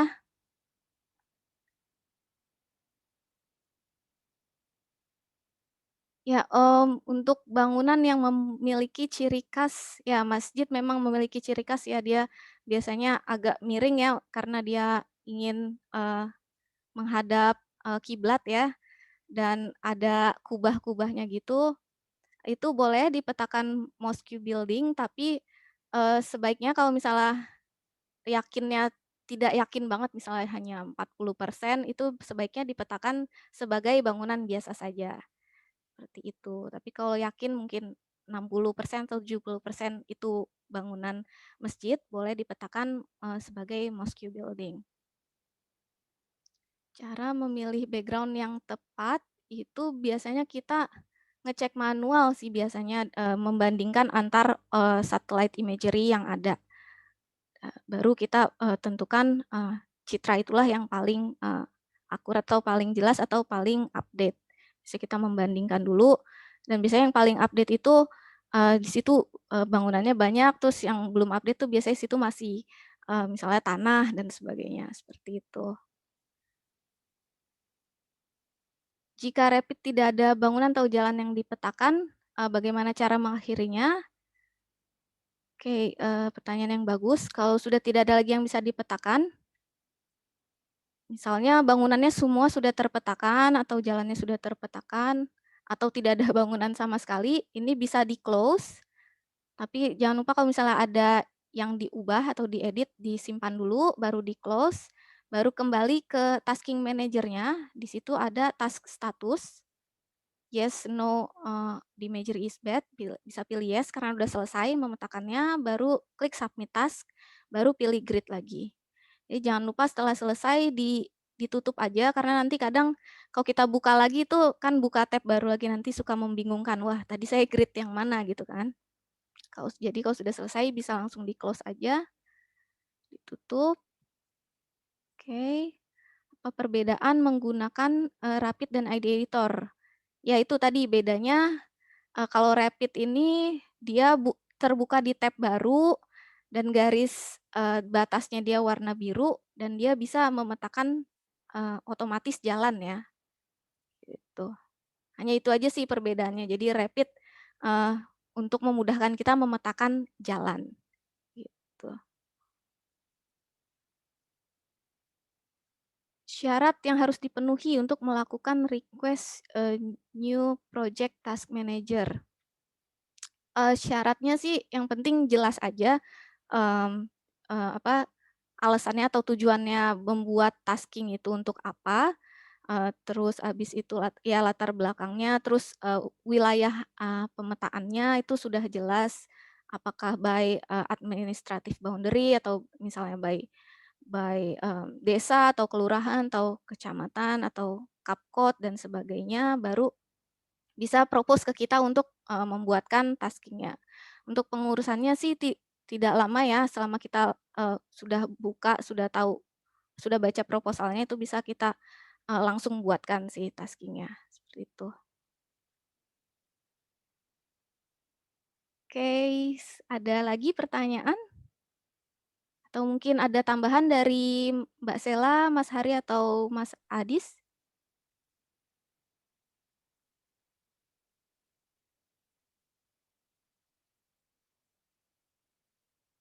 Oke, untuk jalan setapak, ya untuk tag-nya itu path, atau di sini namanya unmaintained road kalau nggak salah. Tapi kembali lagi untuk task yang ini kita tidak perlu memetakan path ya.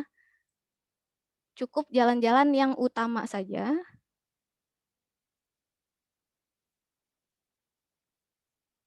Misalnya di sini ternyata ditekan ya, use this feature. Nah, ternyata bukan residential road karena ini jalan setapak ya. Itu bisa diganti tag-nya. Ketika dipilih di sini, diklik aja di tag yang sudah diberikan. Nah, itu untuk path atau jalan setapak itu unmaintained track road. Biasanya pakai itu. Tapi lagi-lagi untuk jalan setapak, dia tidak perlu dipetakan ya, cukup jalan-jalan utama saja. Karena biasanya nih data jalan ini digunakan untuk mendistribusikan bantuan ya untuk untuk respon bencana seperti itu.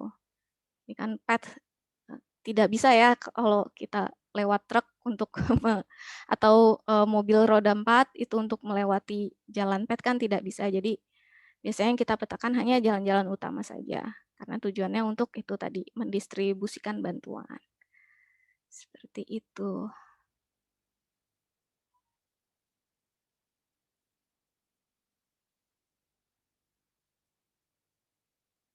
Oke, ada lagi pertanyaan?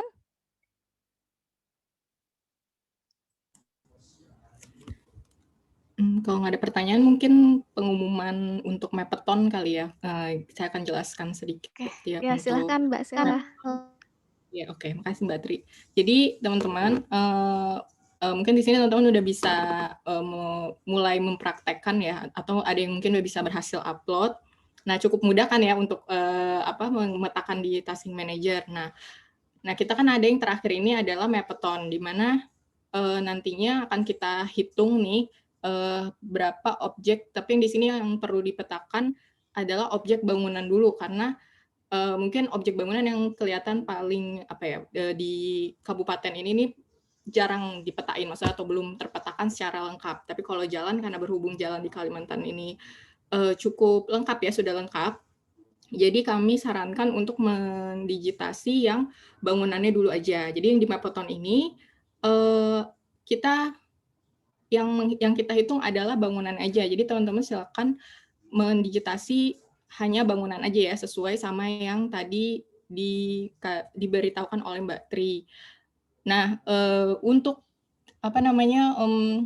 pemenangnya nanti kan akan kita hitung ya dari leaderboard. Kita kan punya leaderboard, nanti kita bisa lihat dari username-nya teman-teman, siapa nih yang paling banyak memetakan bangunan. Nah, supaya mungkin teman-teman bisa ini juga ya, lebih lancar lah dalam memetakan di OSM gitu. Jadi nanti di tanggal 15 itu akan kita umumkan siapa top mappers, tiga orang top mappers yang telah memetakan di tasking manager yang ini ya, Hulu Sungai Tengah. Nanti akan kita share lagi di WhatsApp grup ya untuk taskingnya. Jadi jangan sampai salah mengerjakan tasking. Yang kita pakai adalah tasking 117, yaitu Kabupaten Hulu Sungai Tengah yang sedang kita kerjakan sekarang gitu. Jadi jangan memetakan di tasking yang lain gitu ya.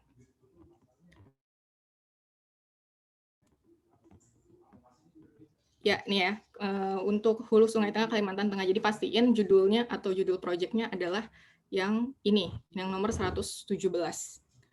Gitu. Dan kalau misalnya ada masalah teknis atau yang masih belum paham, silakan bisa tanya langsung di grup atau bisa japri ke fasilitator ya yang ada di grup.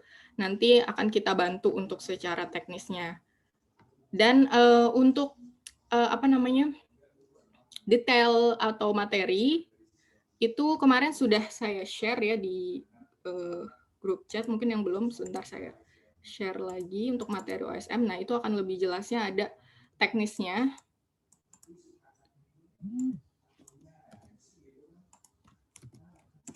Yaitu mungkin teman-teman bisa cek di sana untuk secara teknisnya. Mungkin ada yang terlewat atau mungkin bisa mengulang materinya lagi. Sudah kami berikan di chat ya, materi OSM, slides dan booklet yang bisa teman-teman baca mengenai cara memetakan di OSM gitu. Jadi silakan diharapkan peserta bisa mendigitasi setidaknya 200 sampai 300 bangunan ya minimalnya gitu ya, untuk supaya bisa tahu nih lebih gampang atau mungkin bisa lebih lancar ya memetakan di OSM gitu. Jadi kita pakai ID editor ya, kalau untuk bangunan kita pakai ID editor dulu gitu. Teman-teman, nanti hadiahnya saldo dompet digital lagi seperti biasa karena kita nggak ketemu ya, jadi kita bisanya hanya memberikan saldo dompet digital aja. Nanti akan kita umumkan di tanggal 15 begitu. Untuk batas pemetaannya di tanggal 14 ya, 14 jam 12 malam gitu. Jadi tanggal 15-nya nanti kita tinggal umumkan gitu. Nanti akan saya share lagi di grup chat untuk ketentuannya. Gitu. Ada pertanyaan untuk Mappeton-nya. Jadi teman-teman secara tidak langsung dengan mengikuti Mappeton ini juga membantu juga memetakan Kalimantan yang mungkin masih jarang ya, tidak sepadat Jawa ya. Kalimantan ini, Hulu Sungai Tengah ini termasuk salah satu yang terkena dampak bencana banjir Kalimantan Selatan yang kemarin. Ya, kebetulan masih kosong taskingnya, jadi kami alihkan ke Mappeton University ini supaya bisa lengkap datanya dan bisa dijadikan respon bencana atau data spasial untuk respon kebencanaan lagi apabila terjadi bencana serupa ya. Begitu. Oke, sekian saja dari saya. Saya kembalikan lagi ke Mbak Tri. Oke, terima kasih Mbak Sela. Atas infonya tadi saya tangkap. Oh, kok suara saya eko ya? Iya, agak putus-putus. Halo? Ya, sudah nggak eko nih. Ya, jadi yang saya tangkap tadi dari Mbak Sela itu batas waktu pemetaannya tanggal 14 Maret ya. Dan itu supaya dapat e-sertifikat teman-teman harus memetakan minimal tadi 300 bangunan ya Mbak Sela ya. Nah, gimana cara taunya? Kita menggunakan platform namanya mappetonkartong.org. Jadi kita base statistiknya akan dari sini ya, mappeton.kartong.org. Nah, nanti teman-teman tinggal ganti aja. Gimana teman-teman tahu ya, oh udah 300 bangunan atau belum, itu bisa ke sini aja. mappeton.kartong.org, nanti masukin nomor projectnya tadi 117, startnya kapan, kan tadi hari ini ya startnya, jam 10 ya, 10.03 jam 10, terus selesainya nanti kita akan set jam tanggal 14, berarti jam 23.59 ya. Nah, di sini ya jangan lupa pilih yang OSM Indonesia. Nah, ini jangan kebalik nih ya, OSM Indonesia, baru nanti submit. Nanti akan muncul kayak statistiknya gitu. Ini kita coba sampai tanggal sekarang dulu ya. Tanggal 10.03, coba sampai jam 12, kita lihat perolehan sementaranya. Ya, ini cara ngeceknya. Jadi Tree Top Mapper, 3 pemeta terbanyak juga kita akan ambil dari sini. Nah, kira tampilannya nanti akan ada petanya, terus siapa-siapa saja username-nya. Nah, karena itu kemarin saya bilang kenapa username-nya jangan pakai nama samaran ya, karena kita akan langsung ambil dari sini dan dari sini hanya akan memperlihatkan username teman-teman saja seperti itu. Ya, memang agak sedikit lama ya. Run-nya sedikit lama. Di kurang lebih itu yang tadi bisa saya sampaikan. Nah, ini dia. Sekarang leaderboard-nya. Nah, sekarang masih dipimpin oleh Nyoman Evan Baskara ya, 143 bangunan. Ya. Jalan 11,8 km. Khalif Nazar Arafat. Nanti kita akan gabungkan totalnya. Baru kita akan umumkan 3 pemeta terbanyak dan akan mendapatkan hadiah saldo dompet digital. Seperti itu. Oke, ada lagi mungkin yang ditambahkan dari Mbak Sela atau Mas Aditya atau Mas Hari? Sebelum saya tutup karena sudah jam 12:03 juga ya, sudah lewat 3 menit. Ya, sudah dari saya Mbak. Kalau misalnya teman-teman ada kesulitan silakan jangan malu untuk japri atau chat di grup ya. Itu aja sih. Oke, kalau sudah tidak ada, lagi-lagi dari teman-teman kalau misalnya ada pertanyaan bisa langsung chat di grup saja atau tadi ya di AHA Slide juga bisa kita buka terus dan bisa kita jawab di grup nanti untuk jawabannya. Dan kurang lebihnya saya mohon maaf. Sampai jumpa lagi di hari terakhir nanti ya, hari Senin tanggal 15 Maret di Zoom yang sama dan juga di waktu yang sama. Wassalamualaikum warahmatullahi wabarakatuh. Waalaikumsalam warahmatullahi wabarakatuh. Waalaikumsalam warahmatullahi wabarakatuh. Waalaikumsalam warahmatullahi wabarakatuh. Terima kasih.